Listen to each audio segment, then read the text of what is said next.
하나님의 영광을 위한 비전 실천사항 세 번째 시간입니다. 우리 같이 읽어보겠습니다. 성령 충만하여 관계가 회복되어 영광 돌리는 교회입니다. 오늘은 성령 충만과 영광이라는 제목으로 하나님의 말씀을 듣고자 합니다. 이전 교회에서 지도했던 청년이 자기 친구 교회에서 있었던 집회에 대해 저에게 이렇게 소개를 했습니다. 목사님, 집회에 오셨던 강사 목사님이 기도하면서 청년들을 쓰러뜨렸대요. 손도 대지 않았는데 그냥 뒤로 나무처럼 쓰러졌대요. 깔깔 웃는 사람도 있고 우는 사람도 있었대요. 그리고 신기한 것은 이빨이 금이빨로 바뀌었대요. 목사님, 신기하죠? 이런 현상을 성경적으로 어떻게 이해해야 하나요?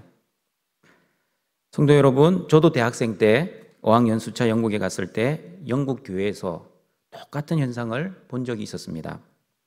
처음 보는 현상이라 신기했습니다. 그러나 저희 삶에 큰 영향은 주지 못했습니다. 왜냐하면 요한복음 20장 30절, 31절의 말씀 때문이었습니다. 우리 같이 한번 읽어보겠습니다. 예수께서 제자들 앞에서 이 책에 기록되지 아니한 다른 표적도 많이 행하셨으나 오직 이것을 기록함은 너희로 예수께서 하나님의 아들 그리스도이심을 믿게 하려 함이요 또 너희로 믿고 그 이름을 힘입어 생명을 얻게 하려 함이니라. 여러분, 예수님께서는 이 땅에 계실 때 많은 기적을 행하셨습니다. 그러나 요한복음은 기적, 이적이라는 단어를 쓰지 않고 표적이라는 단어를 씁니다. 표적은 도로 표지판처럼 무언가를 알려주는 것입니다. 예수님의 많은 표적들은 예수님께서 하나님의 아들 그리스도이심을 보여주시기 위한 것이었습니다. 예수 그리스도를 나타내지 않는 기적, 예수님의 영광을 가리고 사람의 이름과 영광이 드러나는 이적, 특별히 치유사역이라는 이름으로 성도들의 헌금을 강요하거나 교회 성장의 도구로 이용하려는 것은 아주 잘못된 것입니다. 저는 말기암 환자를 위한 호스피스 사역을 했다는 거 여러분 아실 겁니다. 제가 강도사 때 이런 집사님을 만났습니다. 강도사님, 죽은 나사로를 살리신 하나님의 능력을 믿으세요? 네, 저는 생명의 주관자 되시는 하나님의 능력을 믿습니다. 그러면 그 전능하신 하나님께서 엘리야처럼 에녹처럼 죽음을 맛보지 않고 천국으로 데려가실 수 있다는 것도 믿으세요? 네, 성경에 나와 있으니 믿습니다. 제가 어제 기도하는데 하나님께서 저도 죽음을 맛보지 않고 천국으로 데려가신다고 말씀해 주셨어요 하며 흥분하며 저에게 말을 하셨습니다. 저는 이렇게 말을 했습니다. 집사님, 성경에 나와 있다고 모든 사람에게 적용하는 것은 무리가 있습니다. 하나님께서는 특별하게 에녹처럼 엘리야처럼 죽음을 맛보지 않고 데려가셨지만 그러나 일반적인 사람들은 죽음의 과정을 통해 천국으로 다 이사 가지 않습니까? 너무 죽음을 두려워하지 마십시오. 예수님의 십자가의 은혜로 우리 성도들은 죽음을 승리한 사람들 아닙니까? 그러자 그 집사님은 저에게 강도사님은 집사인 저보다 믿음이 없네요. 그 믿음 가지고 어떻게 목회자 생활 하시겠어요? 오히려 저의 목회를 걱정해 주시던 그 집사님은 그 말을 하신 지 3일 만에 죽음이라는 과정을 통해 천국으로 이사를 가셨습니다. 여러분, 제가 왜 이런 이야기를 하시는지 아십니까? 우리 성도들이 성령의 사역을 이해할 때 너무나 자기 주관적이고 자기 경험적인 방법으로 이해하고 적용할 때가 많이 있기 때문입니다. 그러나 성령의 사역은 반드시 성경 속에서 이해를 해야 합니다. 저는 말기암에서 생명을 연장받았음에도 불구하고 예수님을 부인하는 사람을 직접 보았습니다. 처음 암이 발병했을 때는 본인뿐 아니라 온 교회가 치유를 위해 기도했습니다. 그리고 하나님의 은혜로 치유되었습니다. 그러나 10년 뒤에 다시 재발이 되었습니다. 그런데 그때 온 교회가 기도했는데 치유가 되지 않았습니다. 그러자 그분은 하나님을 원망하고 교회를 떠나고 예수님을 떠났습니다. 하늘의 은사를 맛보고도 타락한 자들이 있다는 히브리서의 말씀처럼 성령의 능력도 하나님의 영광이나 복음을 위해 사용하지 못하고 자기 영광, 자기의 행복을 위한 도구로 이용하는 사람들이 많이 있다는 것을 보았습니다. 저는 그분을 본 이후에 하나님께 이렇게 기도하기 시작했습니다. 하나님, 저에게 은사를 주시려면 병 고치는 은사보다는 말씀의 은사를 주십시오. 물론 두 개의 은사를 다 받으면 좋겠지만 두 개 중에 하나를 선택하라고 하신다면 주저없이 저는 말씀의 은사를 택하겠습니다. 왜냐하면 치유의 은사보다 말씀의 은사가 우리 성도들을 천국의 영생으로 인도하기 때문입니다. 등촌가족 여러분, 기도했더니 쓰러지고 이빨이 금리빨로 바뀌는 것이 신기합니까? 저는 전혀 신기하지 않습니다. 여러분, 무당들도 기적을 행한다는 거 아십니까? 무당들도 병자를 고치고요, 시퍼런 작두도 탑니다. 다른 종교에서도 신비로운 현상들은 많이 일어납니다. 이런 신비적인 이적들이 예수님 안에 있는 생명으로 인도되지 않으면 아무런 의미가 없는 것입니다. 처음 질문했던 그 청년은 저의 설명을 다 듣고 난 이후에 이렇게 고백하며 떠나갔습니다. 목사님, 맞습니다. 이빨이 금리빨로 바뀌는 것이 저의 구원에 아무런 영향을 주지 못하네요. 저희 거룩한 삶에 아무런 도움을 주지는 못하는 겁니다. 이제 더 이상 이런 것들에 미혹되지 않겠습니다. 말씀 안에서 신앙생활을 잘 하겠습니다. 그리고 지금까지 신앙생활 말씀 안에서 잘 하고 있습니다. 등촌가족 여러분, 여러분은 어떻습니까? 아직도 이런 신비적인 현상을 듣거나 보거나 하시면 마음이 흔들리십니까? 아니면 말씀 안에서 든든히 신앙의 여정을 잘 걸어가고 있습니까? 성령 하나님께서는 분명 은사적인 능력으로 역사하실 때가 있습니다. 그러나 그 목적이 교회의 유익을 위함이라고 분명히 말씀합니다. 자신의 유익을 위한 성령의 역사는 없습니다. 오직 복음을 위한, 하나님의 영광을 위한, 교회를 세우기 위한 성령의 사역인 것입니다. 예수님조차도 이 땅에 오신 목적을 이적을 통한 병고침이 아니라고 분명히 말씀하셨습니다. 많은 사람들이 예수님이 병을 고쳐주신다는 그 소문을 듣고 예수님을 찾아왔습니다. 그러나 예수님은 나는 병 고치러 온 것이 아니라 전도하러 왔다라고 마가복음 1장 36절에서 38절 말씀까지 분명히 말씀하셨습니다. 같이 한번 읽어보겠습니다. 시몬과 및 그와 함께하는 자들이 예수의 뒤를 따라가 만나서 이르되 모든 사람이 주를 찾나이다. 이르시되 우리가 다른 가까운 마을로 가자. 거기서도 전도하리니 내가 이를 위하여 왔노라 하시고. 성도 여러분, 성령 하나님을 이해할 때 우리 눈으로 보여지는 현상만 보고 이해하지 마시고 성경 말씀을 보고 성령 하나님을 이해하시길 바랍니다. 오늘 읽은 에베소서 말씀을 보면 그 말씀에서 보여주시는 성령의 사역은 어떻습니까? 성령이 충만하면 너희들이 보지 못한 이상한 기적들을 체험할 것이다. 성령이 충만하면 불치의 병이 고침을 받고 사업이 성공하고 자녀들이 잘 되고 만사 형통할 것이다 라고 말씀하시지 않습니다. 성령이 충만하면 어떻게 되는지 오늘 읽었던 말씀 에베소서 5장 18절 21절 말씀을 다시 읽어보겠습니다. 우리 숫자가 나오는데요, 숫자를 잘 유념해 주시고 읽어주시고요, 그 숫자를 잘 유념해서 설교를 따라오시길 바랍니다. 같이 읽겠습니다. 술 취하지 말라. 이는 방탕한 것이니 오직 성령으로 충만함을 받으라. 시와 찬송과 신령한 노래들로 서로 화답하며 너희의 마음으로 주께 노래하며 찬송하며 범사에 우리 주 예수 그리스도의 이름으로 항상 아버지 하나님께 감사하며 그리스도를 경외함으로 피차 복종하라. 1이 2개 나오고 2가 나오고 3이 나왔습니다. 여러분, 성령 충만하면 어떻게 됩니까? 성령 충만하면 가장 먼저 하나님과의 관계와 사람들과의 관계가 회복됩니다.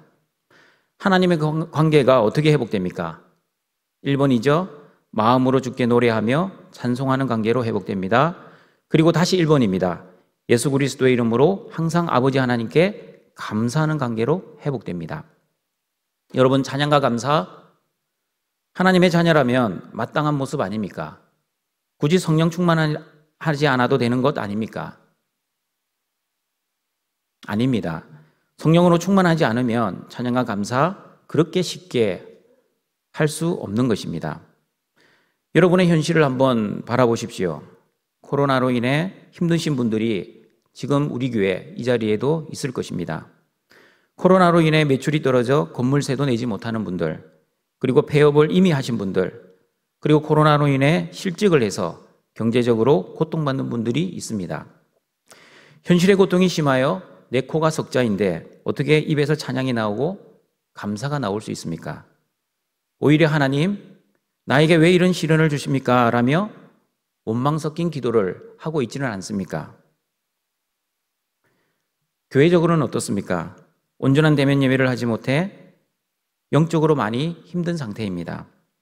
인터넷으로 예배를 드린다고 하지만 집에서 인터넷으로 예배를 드리니 예배 드리는 자세는 많이 흐트러져 있습니다. 또한 예배 드리는 성도의 수도 많이 줄었습니다. 이렇게 예배당에서 예배를 드리지 않는 시간이 장기화되면 나중에 코로나가 지나간 이후에 교회에 출석하는 성도의 수가 줄지 않을까 걱정이 되기도 합니다. 그러나 여러분, 성령이 충만하면 코로나 사태를 할지라도 찬송하며 감사할 수 있습니다. 왜냐하면 하나님이 살아계시고 하나님이 우리와 함께 하시기 때문입니다. 저와 여러분이 믿는 하나님 죽지 않으셨습니다. 하나님께서는 여전히 저와 여러분과 그리고 우리나라와 전 세계를 인도하시고 보호하시고 계십니다. 우리의 생사와 복을 주관하시는 하나님이 우리와 함께 하시면, 즉 하나님으로 충만하면 어떠한 고난과 고통 속에서도 감사와 찬양을 할 수 있는 것입니다. 그러나 현실의 고통 앞에서 하나님과의 관계가 멀어지면 어떻게 됩니까? 하나님보다도 문제가 더 커 보이고, 하나님보다도 현실이 더 중요해 보이고, 하나님보다도 내 고통이 더 아파 보입니다. 그러나 성령으로 충만하면 어떠한 고난과 어려움 속에서도 하나님과의 관계가 회복된다는 것을 사도행전 16장에 나오는 바울과 실라의 모습을 통해 우리는 알 수 있습니다. 바울과 실라는 빌립보 감옥에 갇혀 있지만 성령 충만하여 찬송과 기도를 했다고 말씀합니다.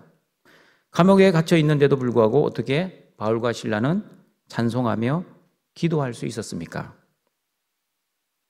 그 이유는 바울과 실라가 성령 충만하여 하나님과의 올바른 관계를 감옥에서도 유지하고 있었기 때문입니다. 만약 바울과 실라가 성령 충만하지 않았다면 감옥에서 어떻게 행동했을 것 같습니까? 이 질문에 답을 하기 전에 먼저 바울과 실라가 어떻게 빌립보에 갔는지 사도행전 16장 6절 7절 말씀을 한번 읽어보겠습니다. 성령이 아시아에서 말씀을 전하지 못하게 하시거늘 그들이 부르기아와 갈라디아 땅으로 다녀가 무시아 앞에 이르러 비두니아로 가고자 애쓰되 예수의 영이 허락하지 아니하시는지라. 여러분, 바울은 원래 아시아로 가려고 했습니다. 그러나 성령께서 아시아가 아니라 유럽으로 바울의 발길을 돌리셨습니다. 이렇게 마게도냐에서 처음으로 도착한 곳이 바로 빌립보였습니다. 빌립보는 바울이 원하는 길이 아니라 하나님이 원하시는 길이었습니다. 그리고 빌립보는 바울이 가고 싶은 땅이 아니라 하나님이 가라 하시는 땅이었습니다. 그런 곳에서 어떤 일이 생겼습니까? 바울은 아마 이렇게 생각했을 수도 있습니다. 내 뜻을 다 내려놓고 하나님 뜻에 순종했으니 이제부터는 좋은 일만 생기겠지. 하나님이 틀림없이 복을 주시겠지 라고 생각했습니다. 그러나 성령의 인도함을 받아간 그 땅에서 어떤 일이 생겼습니까? 바울이 나쁜 짓을 한 것도 아니었습니다. 귀신 들린 여종을 고쳐주었습니다. 그리고 그 일로 인해 바울과 실라는 감옥에 갇히게 됩니다. 만약 바울과 실라가 성령 충만하지 않고 이성 충만했다면 아마 이렇게 속으로 하나님을 원망했을 것입니다. 하나님, 제가 원래 아시아로 가려고 하지 않았습니까? 왜 저의 길을 막으셔서 이런 고생을 하게 하십니까? 그냥 제가 하고 싶은 대로 놔두시지 굳이 저희 삶에 간섭하셔서 왜 이런 고통을 주십니까? 그리고 왜 귀신 들린 요정은 고치게 하셨습니까? 그냥 조용히 지냈으면 좋았을 걸 괜히 긁어서 부스럼을 내게 하십니까? 그러나 여러분, 우리가 다 알고 있는 것처럼 바울과 실라는 입술로도 하나님을 원망하거나 불평하지 않았습니다. 감옥에 갇혀 있어도 기도하고 하나님을 찬송했습니다. 여러분, 바울과 실라가 감옥에서 어떤 기도의 내용으로 기도했을 것 같습니까? 하나님, 억울합니다. 하나님이 아시아로 못 가게 하시고 빌립보로 오게 하셨으니 하나님이 책임져 주시고 이 감옥에서 빨리 속히 나가게 해주십시오. 성경에 나와 있지 않기 때문에 우리는 정확하게 모릅니다. 그러나 감옥문이 열리고 난 이후 바울과 실라가 행동을 어떻게 했는지를 보면 짐작할 수 있습니다. 바울과 실라는 그들의 문제와 문제 해결만을 위해 기도한 사람이 아니었다는 것을 알 수 있습니다. 만약 바울과 실라가 자신의 문제에 관심을 가지고 자신의 문제 해결만을 위해 기도하는 사람이었다면 여러분, 감옥문이 열렸을 때 어떻게 해야 합니까? 하나님, 기도 응답해 주셔서 감사합니다. 저희를 풀어주셔서 감사합니다 하며 간수들이 자는 틈을 타서 빨리 감옥에서 도망 나와야 정상 아닙니까? 그런데 바울과 실라는 감옥문이 다 열리고 발의 착고가 다 풀어졌는데도 불구하고 감옥을 나오지 않았습니다. 왜냐하면 그들의 관심은 간수들과 간수 가족들에게 복음을 전파하는 일에 더 관심이 있었기 때문입니다. 여러분, 바울과 실라는 자신의 환경과 문제만을 바라본 사람이 아니었습니다. 그들은 그리스도의 복음과 하나님의 영광을 위해 살았던 사람입니다. 왜냐하면 감옥이라는 고통의 환경 속에서도 바울과 실라는 성령 충만했기 때문입니다. 큰 지진이 나고 옥토가 움직이고 옥문이 열리고 착고가 다 벗어지는 신비로운 기적들은 결국 주 예수를 믿으라, 그리하면 너와 내 집이 구원을 받으리라고 선포하시기 위한 수단에 불과하였고, 그리고 바울의 전도로 실제 간수와 온 집안 식구들이 하나님을 믿는 은혜를 누리게 되었습니다. 사랑하는 등촌가족 여러분, 성령 충만하면 바울과 실라처럼 어떠한 환경과 고통 속에서도 주님의 복음을 먼저 생각하는 사람이 됩니다. 자신의 문제와 고통만을 위해 전전긍긍하는 사람이 아니라 하나님의 영광을 먼저 생각하는 것입니다. 여러분, 바울과 실라가 왜 아시아로 가려고 했습니까? 놀러 가려고 한 것이 아니었습니다. 복음을 전하기 위해 아시아로 가려고 했습니다. 하나님께서 왜 바울과 실라를 아시아가 아니라 유럽으로 가라고 하셨습니까? 당연히 복음을 전하기 위함이었습니다. 이렇게 그들은 하나님이 주신 목적을 잘 알고 있었습니다. 그래서 그들은 감옥 밖에서나 감옥 안에서나 오직 그들의 관심은 복음 전하는 일이었습니다. 그래서 감옥 속에서도, 이 고통 속에서도 어떻게 하면 복음을 전할 수 있을까를 기도하며 찬송을 하였던 것입니다. 바로 이런 모습이 성령 충만한 사람의 모습입니다. 어떠한 환경 속에서도 환경에 좌지우지되지 않고 하나님과 올바른 관계를 가지고 또한 하나님이 주신 사명이 흔들리지 않고 있는 사람이 바로 성령 충만한 사람입니다. 환경이 좋아지면 하나님과의 관계가 좋아지고, 환경이 나빠지면 하나님과의 관계가 나빠지는 사람은 성령 충만한 사람이 아니라 성령이 떠나간 사람입니다. 그러므로 등촌가족 여러분, 바울과 실라처럼 환경을 뛰어넘는 성령 충만한 우리 등촌가족들이 되시길 바랍니다. 어떠한 현실의 상황 속에서도 하나님께 늘 찬송하고 기도하면서 하나님과 올바른 관계를 맺으시는 등촌의 가족들이 되시길 바랍니다. 숫자 2번입니다. 그리고 성령 충만하면 하나님께 감사하는 사람이 됩니다. 감사 또한 환경의 문제가 아닙니다. 감사는 하나님과의 관계 문제입니다. 내가 원하는 환경이 되면 감사하고, 내가 원하지 않는 환경이 되면 감사하지 않는 것은 불신자들도 그렇게 합니다. 그러나 하나님과 신실한 믿음의 관계를 가지면 어떠한 환경 속에서도 하나님의 신실하심을 의심하지 않고 하나님께 감사를 할 수 있습니다. 바울이 어떻게 감사했는지 빌립보서 4장 10절에서 13절 말씀을 같이 한번 읽어보겠습니다. 내가 주 안에서 크게 기뻐함은 너희가 나를 생각하던 것이 이제 다시 싹이 남이니 너희가 또한 이를 위하여 생각은 하였으나 기회가 없었느니라. 내가 궁핍함으로 말하는 것이 아니니라. 어떠한 형편에든지 나는 자족하기를 배웠노니 나는 비천에 처할 줄도 알고 풍부에 처할 줄도 알아. 모든 일 곧 배부름과 배고픔과 풍부와 궁핍에도 처할 줄 아는 일체의 비결을 배웠노라. 내게 능력 주시는 자 안에서 내가 모든 것을 할 수 있느니라. 아멘. 여러분, 이 말씀은 바울이 로마 감옥에 갇혀 있을 때 빌립보 교회에게 전한 편지입니다. 성도들이 가장 오해하는 말씀 중에 하나인 내게 능력 주시는 자 안에서 내가 모든 것을 할 수 있다는 말씀이 있습니다. 여러분, 바울이 왜 내게 능력 주시는 예수님 안에서 모든 것을 할 수 있다고 했습니까? 그것은 바로 감옥이라는 환경 속에서도 기뻐하였기 때문입니다. 바울은 감옥이라는 환경 속에서도 신세 타령, 팔자 타령, 세상을 탓하고 사람에게 원망하지 않았습니다. 왜냐하면 어떠한 환경 속에서도 자족하였기 때문입니다. 풍부하면 풍부한 대로, 비천하면 비천한 대로 환경이 바울을 주관하지 못하였기 때문입니다. 왜 바울은 이렇게 감옥 안에서도 특별히 죽음이라는 두려움 속에서도 기쁨과 감사가 넘치고 있습니까?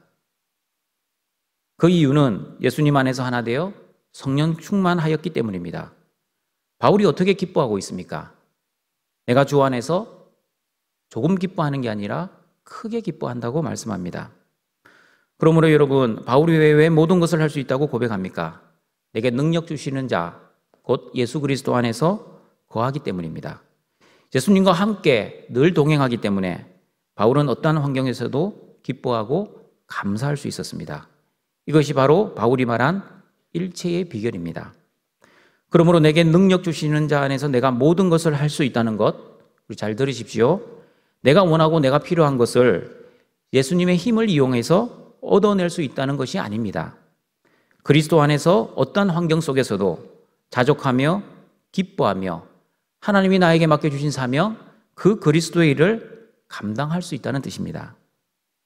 이렇게 바울처럼 예수님과 올바른 관계를 가지고 있으면 환경도, 문제도, 고통도 우리를 주관하지 못합니다. 성령이 충만하면 이런 은혜를 누리는 것입니다. 그러므로 동청가족 여러분, 여러분도 바울처럼 예수님 안에서 성령 충만하시면 여러분이 당하고 있는 어떠한 고난도 이겨내실 것입니다. 예수님이 주시는 능력으로 사시면 지금 당하고 있는 그 현실의 고통도 능히 이겨내실 것입니다. 숫자 3번입니다. 성령 충만하면 하나님과의 관계뿐 아니라 사람과의 관계도 회복됩니다. 오늘 에베소서 말씀을 보시면 성령으로 충만함을 받으라 하시면서 21절에 보시면 그리스도를 경외함으로 피차 복종하라고 말씀합니다.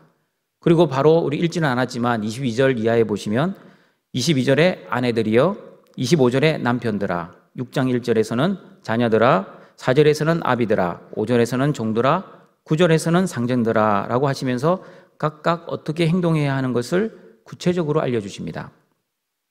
그러므로 피차 복종하라는 말씀은 아내들과 남편들이, 그리고 자녀들과 부모들이, 그리고 상전들과 종들이 피차 복종하라는 뜻입니다. 이렇게 피차 복종하는 모습이 바로 성령 충만한 모습입니다. 그러므로 성령 충만이란 오늘 말씀처럼 일상생활에서 말씀의 능력으로 나타나야 합니다.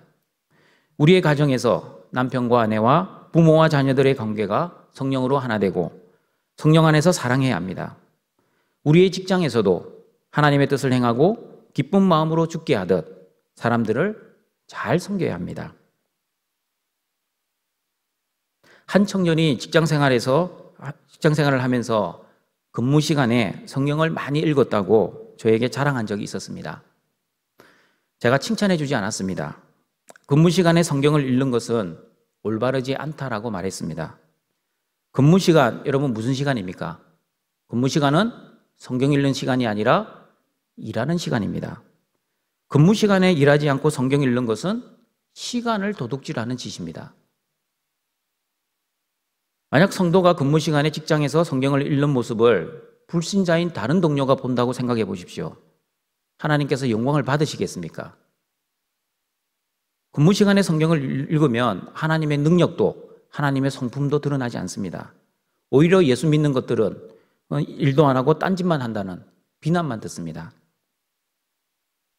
등촌가정 여러분, 성령 충만한 사람은 결코 근무 시간에 성경 읽지 않습니다. 성령 충만한 사람은 근무하기 전이나 근무 마치고 성경 읽습니다. 근무 시간에는 열심히 일을 하는 사람이 바로 성령 충만한 사람입니다. 그리고 등촌가정 여러분, 근무 시간에 핸드폰으로 설교 방송 듣지 마십시오. 찬양도 일에 방해가 되면 듣지 마십시오. 성경에도 분명히 말씀하고 있지 않습니까? 눈과 입으로 하지 말고 그리스도께 하듯 하라. 사람이 보면 잘하는 척하고 사람이 보지 않으면 대충대충 하는 것은 하나님의 자녀로서는 해서는 안 되는 행동입니다. 가장 중요한 성령 충만한 가정생활에 대해 말씀드리겠습니다. 청년들이 결혼을 한다고 인사로 저에게 오면 저는 꼭 에베소서 5장 22절에서 33절 말씀을 읽어드리면서 성경적인 가정의 원리를 설명해 줍니다. 그리고 또 청년들에게 이렇게 질문을 합니다. 왜 결혼을 하려고 합니까? 여러분, 결혼의 목적이 무엇입니까? 가장 많이 나오는 답이 행복입니다.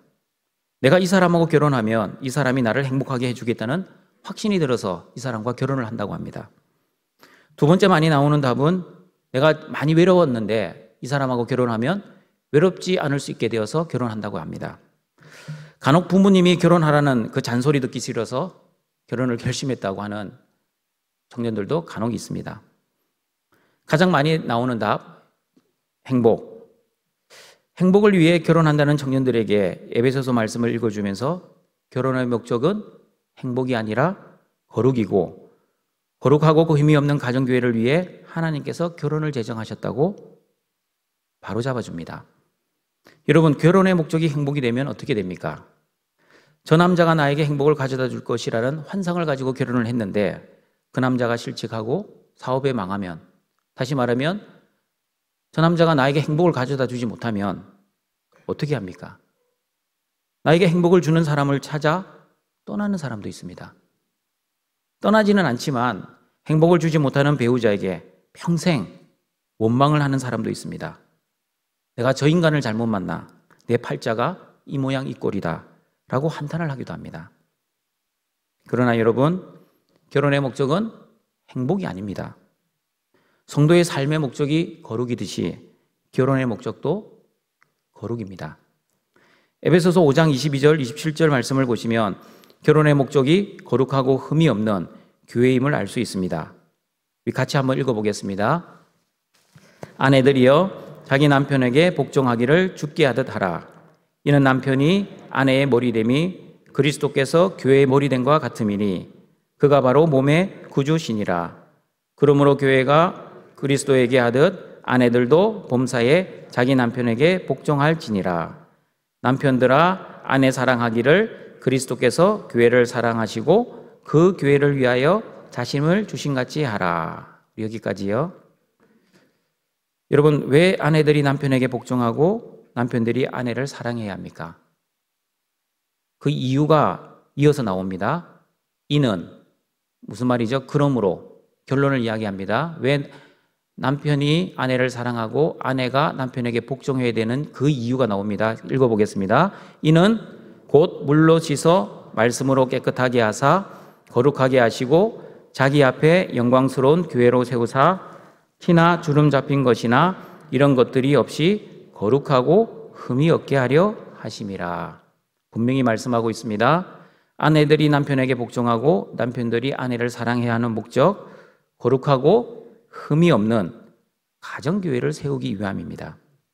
그러므로 하나님께서는 배우자를 통해 나의 행복을 채우기 위해 결혼이라는 제도를 만들지 않으셨습니다. 그렇다면 거룩하고 흠이 없는 교회를 만들기 위해 남자와 여자는 어떻게 해야 합니까? 21절에 나와 있었죠. 피차 복종해야 합니다. 어떻게 피차 복종해야 합니까? 아내들은 남편에게 복종하기를 주께 하듯 복종해야 하고, 남편들은 아내 사랑하기를 그리스도께서 교회를 사랑하시고 그 교회를 위하여 자신을 주신 같이 사랑해야 합니다. 이런 가정이 하나님이 원하시는 가정의 모습이고 성령 충만한 가정의 모습입니다. 서로를 배려하고 서로를 이해하고 서로에게 복종하며 존중하는 가정, 우리가 지향해야 할 성령 충만의 가정 아닙니까? 하나님 보시기에 거룩한 가정을 위해 기도하시고 노력하시는 우리 등촌의 가족들이 되시길 바랍니다. 말씀을 정리하도록 하겠습니다.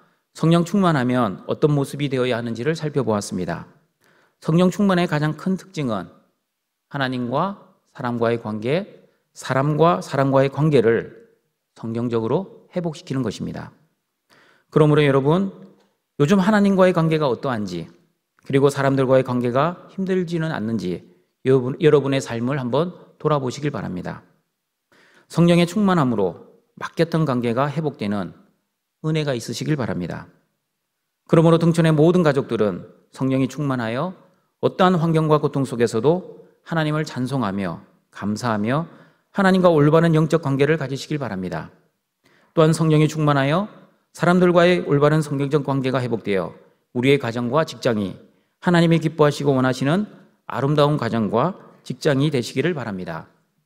성령 충만의 은혜로 말미암아 하나님과 사랑과 올바른 관계를 회복하시어 하나님께 영광 돌리시는 등촌의 가족들이 되시길 주님의 이름으로 축원드립니다.